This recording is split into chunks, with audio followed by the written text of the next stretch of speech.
m'appelle Olivier Vassard, je travaille chez ArcelorMittal, mais je ne suis pas métallurgiste, je suis ingénieur des constructions, donc j'ai travaillé beaucoup dans le design et l'optimisation de bâtiments. Alors comme ingénieur, j'aime bien avoir un peu d'ordre de grandeur, donc j'ai travaillé avec un de mes spécialistes en calcul LCA et il m'a fait quelques petits ordres de grandeur. Donc, si je coupe un vol, New York-Chicago, je vais plus ou moins sauver 1000 kg de CO2, l'ordre de grandeur. Si je retire pendant un an la viande, les produits laitiers, la bière, bon je suis belge, donc c'est quand même compliqué, j'économise 2000 kg de CO2. Alors si j'arrête de conduire ma voiture, enfin pas la mienne parce que personnellement j'ai une voiture électrique, mais une voiture classique, je vais sauver 3 tonnes de CO2. Si je réduis de 20% le carbone de la structure, juste de la structure, d'une des tours à la Défense, je vais sauver 6 millions de kilos de CO2. Donc globalement, les ingénieurs structure ont plus de possibilités de réduire l'empreinte carbone de la planète que n'importe qui d'autre. Donc ce que je vous propose tout à l'heure, c'est de boire une bière ensemble et de discuter du prochain bâtiment que vous allez designer. Alors, le problème du carbone dans le bâtiment et dans le bâti, ben, il est quasiment résumé sur ce graphe. Alors, il n'y a pas de chiffres, on ne voit pas les chiffres, on ne voit rien. Mais la ligne bleue foncée, donc aujourd'hui on est ici, hein, 2000, là c'était 2017. La ligne bleue foncée, c'est le nombre de gigatonnes de matériaux qui sont utilisés dans la construction chaque année. Et la ligne orange, c'est le CO2 qui a été émis pour fabriquer ces matériaux. Donc tout matériau confondu. Et qu'est-ce qu'on voit? On voit que la ligne bleue, entre maintenant et 2050, elle continue à monter tout droit. Alors la ligne orange, on voit qu'elle ne monte pas aussi vite. Pourquoi? Parce que, je dirais, une grande partie des industriels, un peu partout dans le monde, ont dit qu'ils allaient décarboner la production des matériaux. Mais qu'est-ce qu'on voit? C'est que même si on prend tout ça en compte, la ligne orange, elle ne va pas vers le bas. La ligne orange, elle se stabilise. Alors, si on veut vraiment régler le problème, on ne peut pas croire, en tant que designer, architecte, créateur de bâtiments, que la solution va être, on va utiliser des bâtiments avec des matériaux avec plus bas carbone. Oui, ça va aider, mais ce n'est pas la solution magique qui va faire qu'on va pouvoir descendre cette ligne orange. Il faut aller beaucoup plus loin dans la démarche. Alors, ce graphe donc, qui a été fait par un Anglais, je l'aime bien. Alors, il est un peu schizophrénique pour un producteur de matériaux de vous mettre ça en grand, mais c'est ce qu'il faut faire.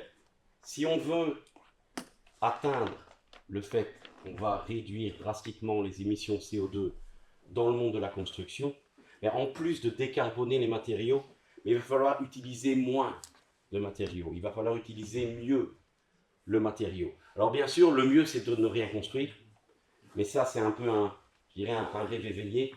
Hein. La population mondiale va continuer à grandir et globalement dans les estimations, entre aujourd'hui et 2050, on va devoir doubler la surface construite. Donc si on prend tous les bâtiments qu'on a construits jusqu'à présent et qui existent sur la planète, on va devoir doubler cette surface construite pour soutenir la croissance démographique et surtout soutenir le fait que dans des pays que l'on appelle en voie de développement aujourd'hui, les gens ils vont plus vouloir vivre à 10 dans 25 mètres carrés, ils vont aussi vouloir un appartement plus grand, ils vont avoir besoin de bureaux, ils vont avoir besoin de salles de sport. Et donc, on va devoir continuer à doubler cette surface construite. Et donc, on doit un peu réfléchir à comment on va faire pour arriver à équilibrer cette équation entre ce qu'on doit construire et les émissions de CO2. Alors, ici, on revient sur les matériaux décarbonés. J'ai vu tout à l'heure dans les premières présentations, donc ça, c'est des aciers qui viennent de chez ArcelorMittal. On a aussi d'autres collègues qui proposent aussi ce type de choses. Donc j'ai vu sur les premiers graphiques 1 tonne d'acier, 2 tonnes 5 de CO2, et pour les produits longs, 1 tonne 100 sur les graphes. Aujourd'hui, on voit les valeurs qu'il y a ici, ben, elles sont bien moindres. Il y a déjà aujourd'hui commercialement énormément de matériaux acier à très faible empreinte carbone. Mathieu en a parlé tout à l'heure, ces matériaux sont disponibles, ces matériaux sont en stock, ces matériaux sont sourçables par la chaîne d'approvisionnement. Alors, ici j'ai pris un petit exemple d'un poteau de bâtiment.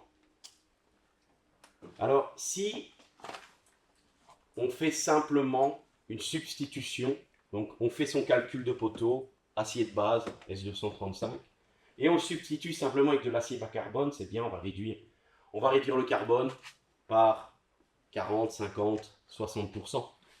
Mais il faut aller plus loin, c'est-à-dire qu'il faut essayer en même temps d'utiliser des aciers à plus haute limite élastique, utiliser moins d'acier, utiliser des aciers plus performants. Et quand on combine le fait d'utiliser des aciers plus performants avec le fait qu'on utilise des aciers décarbonés, on peut baisser de manière très significative l'empreinte carbone. Ici sur un poteau, hein, entre le design de base et le design avancé avec les aciers bas carbone, on diminue par 86% l'empreinte carbone. Donc là, quand on pense à l'aéro 2020, hein, 1000, on va aller à 800, puis on va aller à 700, on a 30%. Ici, je parle de 86% de réduction, avec des choses qui sont disponibles en grand nombre sur le marché. On ne parle pas d'investissements qui seront faits en 2040, en 2050. Ce sont des produits qui sont déjà disponibles un peu partout en France.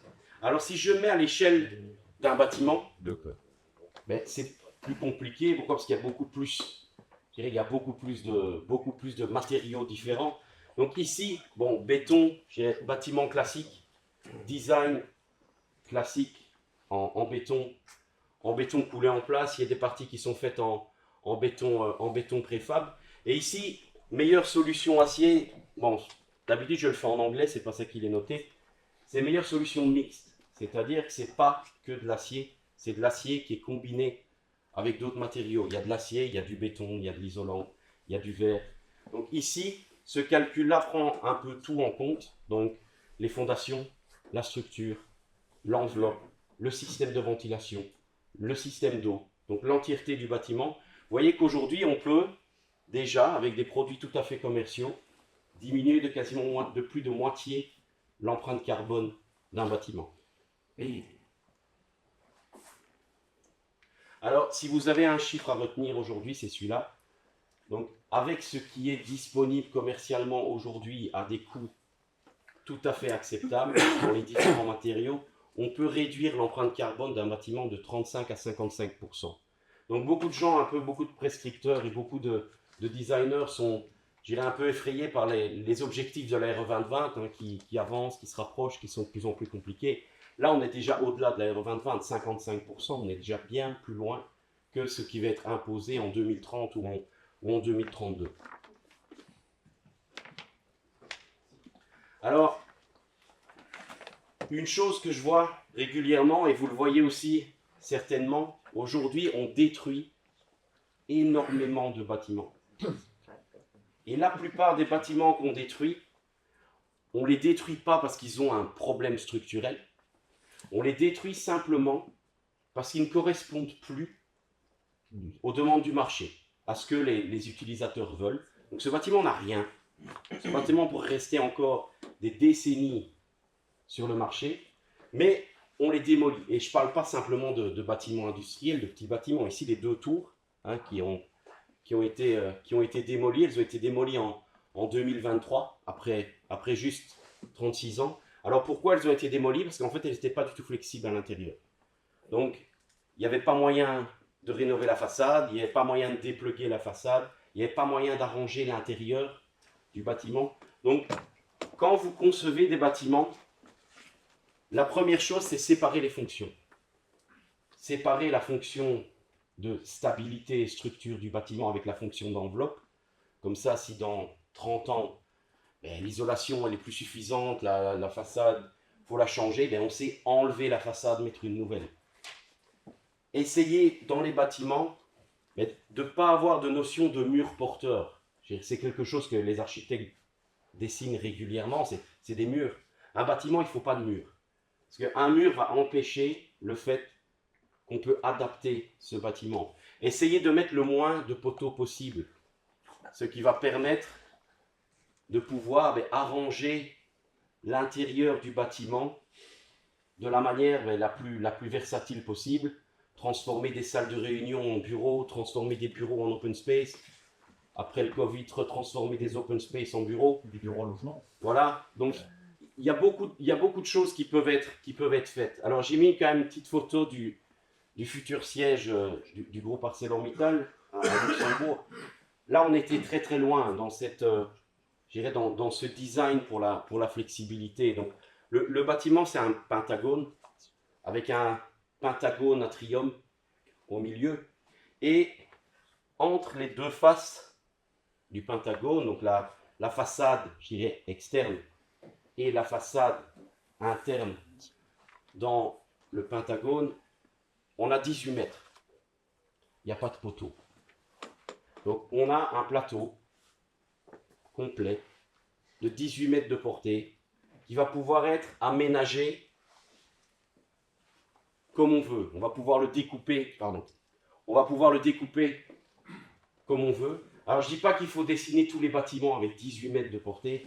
Ici on a un peu poussé le bouchon au maximum de ce qui était raisonnable de faire. Mais il faut arrêter de dessiner des grilles de 8 par 8 ou de 6 par 8. Donc je vois mes étudiants, je donne aussi cours à l'université, j'ai des étudiants architectes. Dans leur projet, ils arrivent, ils ont dessiné un 6 par 8 ou un 8 par 8. Quand on leur demande pourquoi, ils ne savent pas, mais ils ont dessiné un 8 par 8. C'est quelque chose qu'il faut essayer d'arrêter parce que ça empêche la flexibilité. Alors, ici, des bâtiments un peu bizarres et iconiques qui ont été faits, mais où les gens ont voulu vraiment penser à la flexibilité. Ça, c'est un bâtiment qu'on a designé en Australie. Donc, il est actuellement en construction, donc ce n'est pas une idée, je dirais juste quelque chose sur le papier. On a déjà livré les aciers. Donc, ils ont fait une tour de plus de 200 mètres. Et ce qu'ils ont décidé de faire, c'est faire des planchers tous les 5 niveaux qui peuvent recevoir un bâtiment de 4 étages ici en bois. Et elle pourrait très bien le faire en solution légère en acier, mais ils ont décidé de le faire en bois. Et donc, ils créent des surfaces. Et dans ces surfaces, ils vont pouvoir construire tout ce qu'ils veulent. Donc, dans 20 ans, si ceux-ci, ils avaient des bureaux, ils peuvent le démonter, ils peuvent le reconstruire en logement. Et donc, ça, c'est pas un rêve d'architecte, c'est un vrai bâtiment qui est actuellement en construction. Donc, ils voulaient pousser le calcul environnemental très très loin. Donc, tous les aciers qui sont là sont en acier bas carbone. Donc, c'est des aciers qui ont été produits en Europe et qui sont emmenés par bateau en Australie pour avoir le bâtiment avec l'impact carbone le plus faible. Bien sûr, on a pris en compte le coût du carbone pour transporter l'acier de l'Europe vers l'Australie. Alors, réutilisation des structures, on en a parlé beaucoup. La réutilisation des structures, pour moi, ce n'est pas un problème technique. C'est quelque chose qu'on peut faire depuis longtemps. Le souci que l'on a, c'est si on veut généraliser et avoir une réutilisation massive des matériaux, on doit aujourd'hui préparer les bâtiments à être démontés. Et le problème, c'est qu'aucune réglementation actuelle n'aide et n'incite les prescripteurs, les architectes à aller vers ces solutions. Pourquoi? Ces solutions seront généralement un peu plus lourdes, donc plus émettrices en carbone, et donc elles seront pénalisées. Elles seront un peu plus chères, donc elles seront pénalisées. Et donc si on veut aller vers là, il faut aujourd'hui, quand on conçoit les bâtiments, les préparer pour qu'ils soient réutilisables. Alors pour vous montrer, je dirais que cette réutilisation d'éléments structurels, mais c'est pas quelque chose, c'est pas de la rocket science. Ici c'est un exemple à Luxembourg, c'est la Cour de justice de la Commission européenne. Donc elle a été construite dans les années 60, fin des années 60, début des années 70. Donc ça c'était le bâtiment. Bref. Bon, elle ne date pas des années 70, cette photo, elle date plus des fin des années 90. Et à cette période-là, ils utilisaient beaucoup l'asbeste, donc l'amiante, dans les bâtiments, et il fallait désamianter ce bâtiment. Alors il y a plusieurs manières de faire ça, soit qu'on le fait sur site, c'est ce qu'ils ont fait à Bruxelles au Berlaymont, ils ont mis 25 ans, ça a coûté 5 fois le prix du bâtiment. L'autre possibilité, ça a été de raser le bâtiment et de faire un nouveau. Et là, c'est Dominique Perrault qui a travaillé sur ce bâtiment.